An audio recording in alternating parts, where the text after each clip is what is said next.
नमस्कार, मैं हूं आपके साथ यशो शुक्ला। स्वागत है आपका हमारी खास पेशकश चुनावी अखाड़ा में। इन दिनों सियासत का ये अखाड़ा घमासान का सबब बना हुआ है। मौसम के तल्ख तेवरों के साथ ही सियासी पारा भी चढ़ता जा रहा है। फिलहाल हम आज आपके लिए लाए हैं अलग अलग लोकसभा सीटों की खबरें, जहां पर कार्यक्रम में हम बात करेंगे चुनावी रणनीतियों, राजनीतिक दलों की चुनौतियों और जनता जनार्दन की अपने नेताओं से उम्मीदों की। तो देखिए हमारा ये खास कार्यक्रम चुनावी अखाड़ा।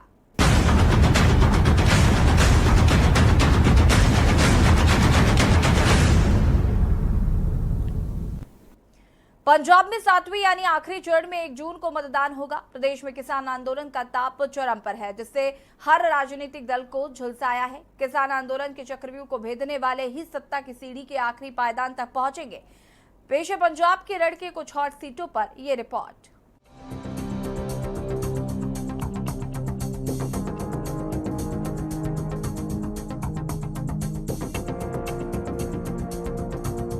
पंजाब में इस बार लोकसभा चुनाव अंतिम चरण पर है। चुनाव जैसे जैसे करीब आता जा रहा है, रोमांच भी बढ़ता जा रहा है। इस बार का चुनाव पार्टियों की जगह चेहरों पर फोकस होता जा रहा है। बड़े चेहरे के लिए एक दल दूसरी पार्टी में सेंधमारी की जुगाड़ में है। पंजाब में होने जा रहे लोकसभा चुनाव में इस बार 5 सीटें ऐसी हैं जहां बसपा व निर्दलीय की एंट्री से बहुकोणीय मुकाबला बन चुका है। इससे इन सीटों में उतरे कई राजनीतिक दिग्गज कांटे की टक्कर में फंसने से उनकी किस्मत दांव पर लगी है, यानी सियासी चक्रव्यूह में दिग्गज फंसे हैं। पंजाब की 5 संसदीय सीटों पर बहुकोणीय मुकाबला बन गया है। पूर्व सीएम चन्नी से लेकर केंद्रीय मंत्री रही हरसिमरत कौर बादल के साथ ही 3 मंत्रियों की प्रतिष्ठा दांव पर है। वहीं भाजपा देश में 400 पार के नारे को सच साबित करने की कोशिश कर रही है, लेकिन सियाद अपने अस्तित्व की लड़ाई लड़ रहा है। आम आदमी पार्टी भी दोबारा लोकसभा में अपना खाता खोलने की कवायद में जुटी है, जबकि कांग्रेस 2022 के विधानसभा चुनाव में अपने खोए हुए आधार को पुनः पाकर राष्ट्रीय स्तर पर मजबूत पार्टी बनने की कोशिश में है। इन दिग्गजों की प्रतिष्ठा दांव पर। पूर्व सीएम चरणजीत सिंह चन्नी, पूर्व केंद्रीय मंत्री हरसिमरत कौर बादल, पंजाब के कैबिनेट मंत्री गुरमीत सिंह मीत हेयर, कैबिनेट मंत्री लालजीत सिंह भुल्लर, कैबिनेट मंत्री गुरमीत सिंह खुटिया,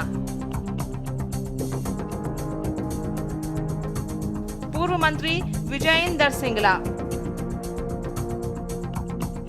बसपा पंजाब इकाई के प्रमुख जसवीर सिंह गढ़ी, पूर्व विधायक जीत मोहिंदर सिंह सिद्धू, पूर्व सांसद प्रेम सिंह चंदूमाजरा। 2027 पर सभी दलों की निगाहें। इस बार की खास बात यह है कि चुनाव भले ही लोकसभा का हो, लेकिन सभी पार्टियों की नजर 2027 में होने वाले विधानसभा चुनाव पर है। 2024 के जरिए 2027 पर निशाना साधने के कारण ही इस लोकसभा चुनाव में सबसे अधिक तोड़फोड़ देखने को मिल रही है। वहीं पंजाब के इतिहास में कभी ऐसा नहीं हुआ कि एक पार्टी किसी प्रत्याशी को टिकट देती है और वह दूसरी पार्टी में चला जाता है। एक सिटिंग विधायक इस्तीफा देकर दूसरी पार्टी का प्रत्याशी बन जाता है। 3 बार के सांसद रवनीत बिट्टू तो 4 बार सांसद रही परमनीत कौर कांग्रेस छोड़कर भाजपा में उम्मीदवार बन गई हैं। क्या बसपा साबित होगी एक्स फैक्टर? भले ही पंजाब में 4 कोणीय मुकाबला हो, लेकिन बहुजन समाज पार्टी का एक्स फैक्टर बन के उभरना तय है। रिजर्व सीटों पर बसपा का अपना एक आधार है। जालंधर, होशियारपुर तो ऐसी सीटें हैं जहां पर वह हमेशा ही मुकाबले में रहती हैं। फिरोजपुर में भी बसपा का अच्छा वोट बैंक है, इसलिए रिजर्व सीटों पर कोई भी पार्टी बसपा को कम करके आंकने को तैयार नहीं है। संगरूर सीट पर भीषण घमासान।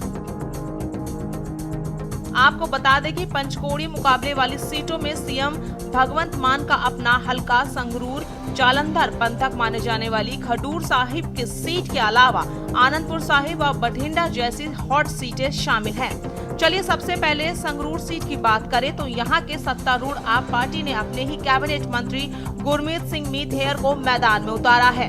वहीं कांग्रेस से मौजूदा विधायक सुखपाल सिंह खैरा, शिरोमणि अकाली दल की तरफ से मौजूदा सांसद सिमरनजीत सिंह मान, अकाली दल की ओर से पूर्व विधायक इकबाल झुंडा व वहीं भाजपा ने पूर्व विधायक अरविंद खन्ना को टिकट दी है। खास बात यह है कि मान के सीएम बनने के बाद संगरूर सीट पर हुए उपचुनाव में मान ने आपके प्रत्याशी गुरमेल सिंह को ही पटखनी दे दी थी। इसके चलते मान एक मजबूत दावेदार माने जा रहे हैं। इससे खास तौर से कैबिनेट मंत्री मीत हेयर को साख दांव पर लगी है।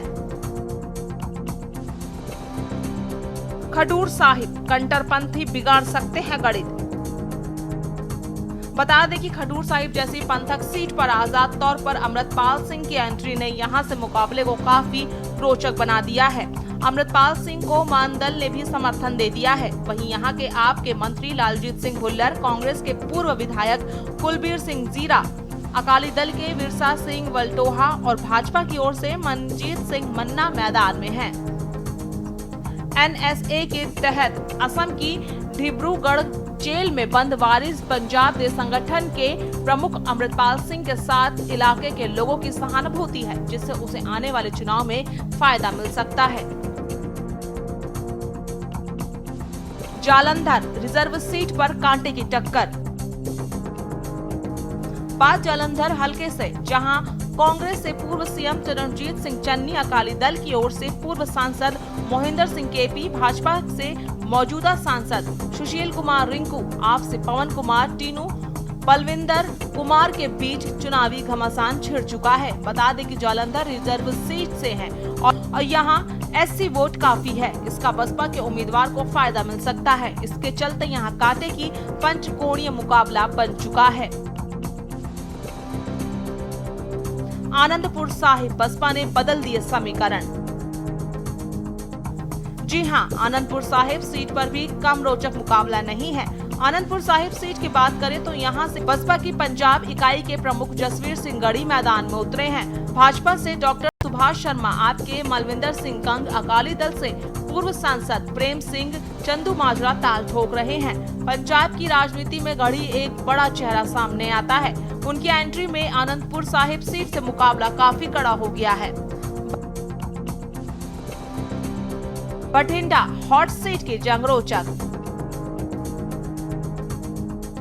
पंजाब की हॉट सीट बठिंडा की सूबे में चर्चा काफी है। यहां से मान दल ने सोशल एक्टिविस्ट लखा सिधाना को मैदान में उतारकर विरोधियों के लिए कड़ी चुनौती पेश कर दी है। यहां से अकाली दल की मौजूदा सांसद हरसिमरत कौर बादल, भाजपा से परमपाल कौर, कांग्रेस से जीत मोहिंदर सिंह व आप से गुरमीत सिंह खुड्डिया चुनावी आंकड़े में उतरे हैं। आपको बता दें कि लखा सिधाना दिल्ली के बॉर्डर पर चले किसानी आंदोलन में काफी सक्रिय रहे हैं। इससे उन्होंने काफी सुर्खियां बटोरी थी। अकाली दल और भाजपा की राहें जुदा होने से पंजाब की राजनीति में बड़ा बदलाव आया है। पूरा खेल पार्टियों से निकलकर चेहरों पर केंद्रित होता जा रहा है। इस बार पंजाब में चेहरे सबसे बड़ी भूमिका अदा करेंगे। पंजाब की राजनीति के इतिहास में पहली बार बहुकोणीय मुकाबला होने जा रहा है। भाजपा, कांग्रेस और आप के साथ देश का सबसे पुराना क्षेत्रीय दल शिरोमणि अकाली दल मैदान में है। स्पेशल डेस्क के न्यूज इंडिया। और यहाँ रुकेंगे एक छोटे से ब्रेक के लिए, जो हाजिर होते हैं।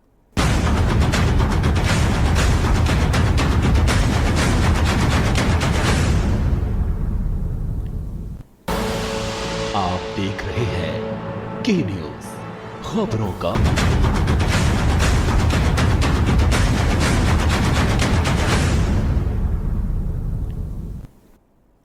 ब्रेक के बाद एक बार फिर से आप सभी का स्वागत है।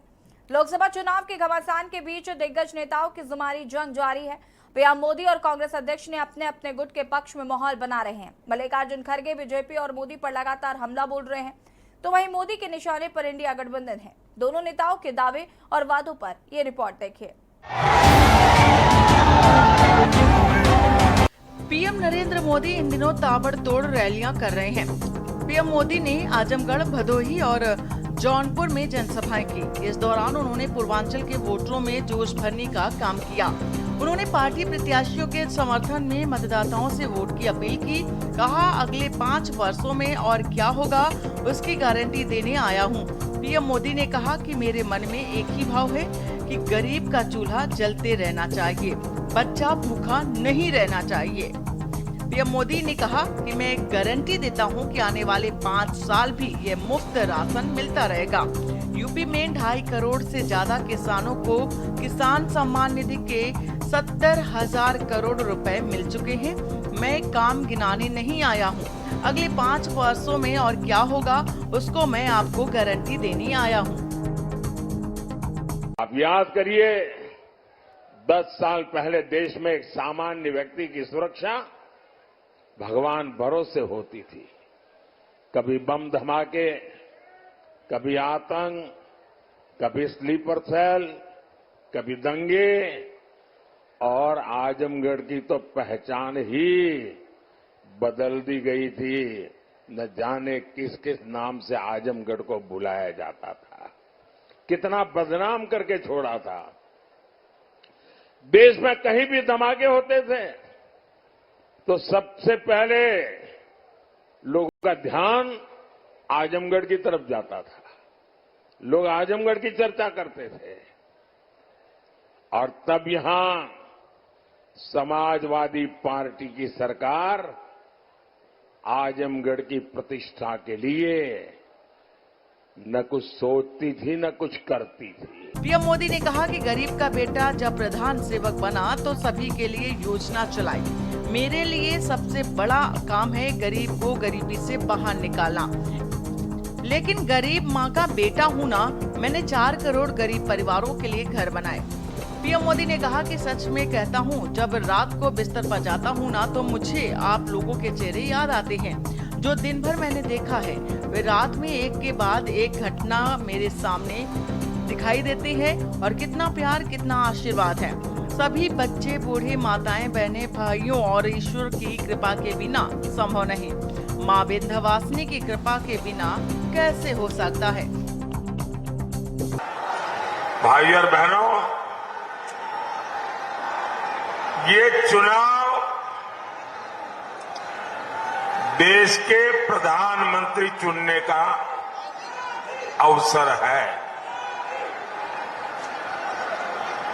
अब ऐसा प्रधानमंत्री जो एक दमदार सरकार चलाए, जिस पर दुनिया रौब न जमा सके, लेकिन वो भारत के दमखम से दुनिया को परिचित करवाए। इसलिए जब आप जौनपुर से हमारे कृपाशंकर जी को वोट देते हैं, मछली शहर से बीपी सरोज जी को वोट देते हैं, तो आपका वोट दमदार सरकार बनाता है। वहीं मल्लिकार्जुन खड़गे बीजेपी और मोदी पर लगातार हमला बोल रहे हैं। 2024 के लोकसभा चुनाव को सबसे महत्वपूर्ण चुनाव बताते हुए कहा कि ये लोकतंत्र और संविधान को बचाने वाला चुनाव है। इस बार मुकाबला 2 विचारधाराओं से है और कांग्रेस अध्यक्ष खड़गे ने कहा कि हमारी लड़ाई गरीबों की तरफ से है, जिन्हें एक वक्त का खाना नहीं मिलता, जिन्हें नौकरी नहीं मिलती, डिग्री डिप्लोमा होने के बाद भी नौकरी नहीं मिल रही। सरकार भी इतनी नौकरियां खाली हैं, उन पदों को भी भरने के लिए केंद्र सरकार तैयार नहीं है। कि मोदी साहब तो बोलते मोदी की गारंटी ये तो पक्की है, सरकारी है बोलते, लेकिन उन्होंने कभी गारंटी नहीं निभाया।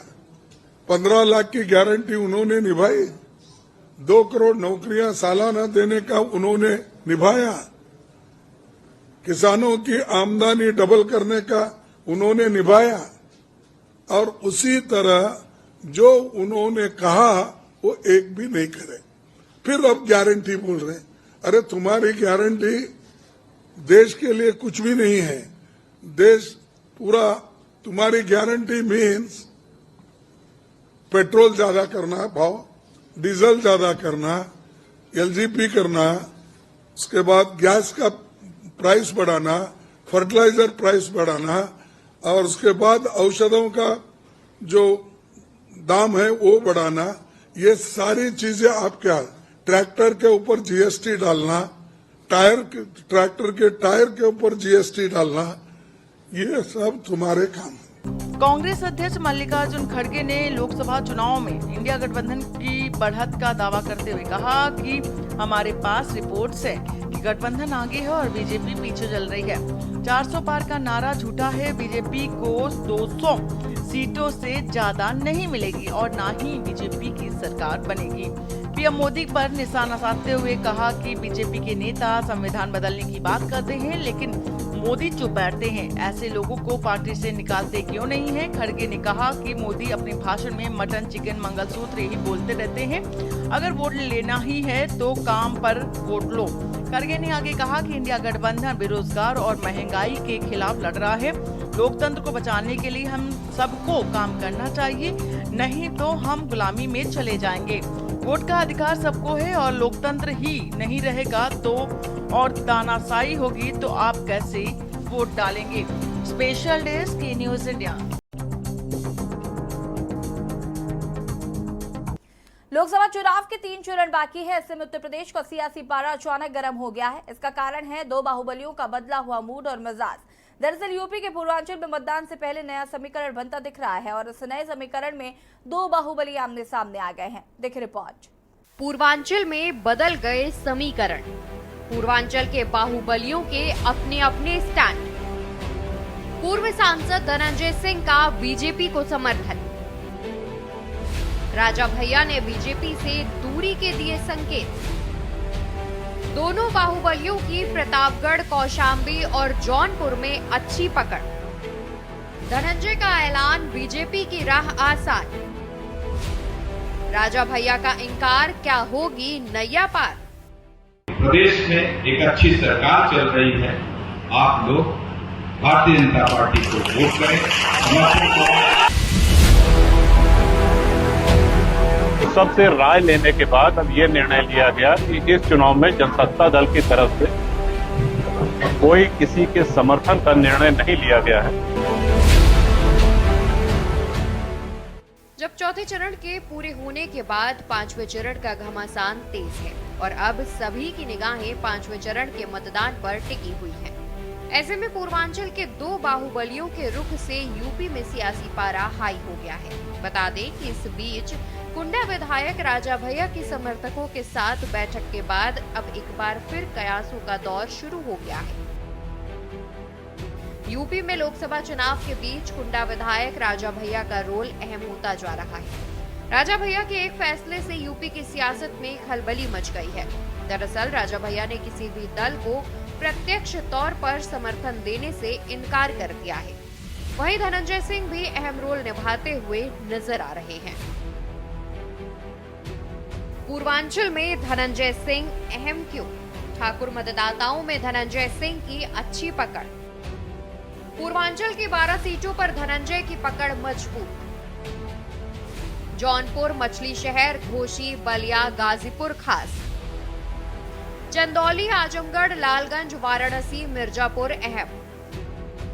सोनभद्र और भदोही में धनंजय का अहम रोल। धनंजय सिंह से बीजेपी को पूर्वांचल में मिल सकता है लाभ। धनंजय सिंह के आगे बीजेपी की लहर का नहीं हुआ असर। बीजेपी प्रत्याशी अपनी जमानत तक बचाने में हो रहे नाकामयाब। 2014 के बाद भी धनंजय सिंह का प्रभाव बरकरार रहा। जौनपुर की सियासत में धनंजय की मजबूत पकड़। धनंजय के आने से पूर्वांचल में बीजेपी का डैमेज कंट्रोल होगा। जौनपुर सीट पर करीब 2 लाख से ज्यादा ठाकुर वोटर हैं। ठाकुर वोटों में बिखराव का बन रहा था खतरा। बीजेपी को मिलेगी साइलेंटली मदद। धनंजय की पकड़ दलित और ओबीसी की कुछ जातियों पर भी है। जौनपुर के मुस्लिमों में भी उनका अपना एक असर है। धनंजय की सबसे बड़ी पकड़ ठाकुरों के बाद मल्लाह समुदाय में है। फिलहाल पूर्वांचल में मतदान से पहले नया समीकरण बनता दिख रहा है और इस नए समीकरण में 2 बाहुबली आमने सामने आ गए हैं। पूर्व सांसद धनंजय सिंह की पत्नी श्रीकला रेड्डी को बहुजन समाज पार्टी ने अपना उम्मीदवार घोषित किया था। श्रीकला ने पर्चा भी दाखिल कर दिया था, लेकिन ऐन वक्त पर बसपा ने उम्मीदवार बदल दिया। नामांकन के अंतिम दिन मायावती की अगुवाई वाली पार्टी ने निवर्तमान सांसद श्याम सिंह यादव को टिकट देने का ऐलान कर दिया। पर्चा दाखिल करने के बाद टिकट कटने से खफा धनंजय सिंह ने अपने अगले कदम का ऐलान कर दिया। धनंजय ने कहा कि लोकसभा चुनाव में हम सत्ताधारी भारतीय जनता पार्टी के उम्मीदवार का समर्थन करेंगे। राजा भैया की गृह मंत्री अमित शाह से बेंगलुरु में हुई मुलाकात के बाद ऐसे कयास लगाए जा रहे थे कि वो बीजेपी को सपोर्ट कर सकते हैं। राजा भैया ने अब अपने प्रभाव वाली सीटों पर योग्य उम्मीदवार को वोट करने की अपील कर दी है और साफ कहा है कि बीजेपी सपा बसपा ने उनसे समर्थन मांगा था, लेकिन उनकी पार्टी किसी का भी समर्थन नहीं करेगी। राजा भैया की ना से बीजेपी पर असर। राजा भैया की नाम से बीजेपी के लिए कौशाम्बी और प्रतापगढ़ में कड़ी टक्कर। कौशाम्बी लोकसभा सीट पर राजा भैया फैक्टर काम करता है। कौशाम्बी के पश्चिम में फतेहपुर, उत्तर में प्रतापगढ़, दक्षिण में चित्रकूट। राजा भैया प्रतापगढ़ की कुंडा विधानसभा सीट से विधायक है। बीजेपी ने कौशाम्बी से विनोद सोनकर को मैदान में उतारा है। विनोद सोनकर यहां से मौजूदा सांसद भी हैं। तो वहीं सपा ने इंद्रजीत सरोज को मैदान में उतारा है। 2019 के लोकसभा चुनाव में विनोद सोनकर को 3,83,009 वोट मिले थे। सपा के इंद्रजीत सरोज को 3,44,287 वोट मिले थे। सपा और बीजेपी के बीच में अंतर मात्र 38,722 वोटों का था। 2014 में भी विनोद कुमार सांसद बने थे, तब उन्हें 3,31,724 वोट मिले और सपा के शैलेंद्र कुमार को 2,88,824 वोट मिले थे। वहीं प्रतापगढ़ की सीट से बीजेपी ने संगमलाल गुप्ता को उतारा है। अपने अपने इलाके की सियासत में मजबूत प्रभाव रखने वाले यूपी के इन दो बाहुबलियों के रुख के बाद चर्चा यूपी बिहार की सियासत में सक्रिय रहे या मजबूत दखल रखने वाले अन्य बाहुबलियों की भी होने लगी है। धनंजय बीजेपी के सपोर्ट में आ गए हैं, राजा भैया न्यूट्रल हो गए हैं। स्पेशल डेस्क के न्यूज इंडिया। खास पेशकश में फिलहाल इतना ही। देखते रहिए के न्यूज इंडिया। नमस्कार।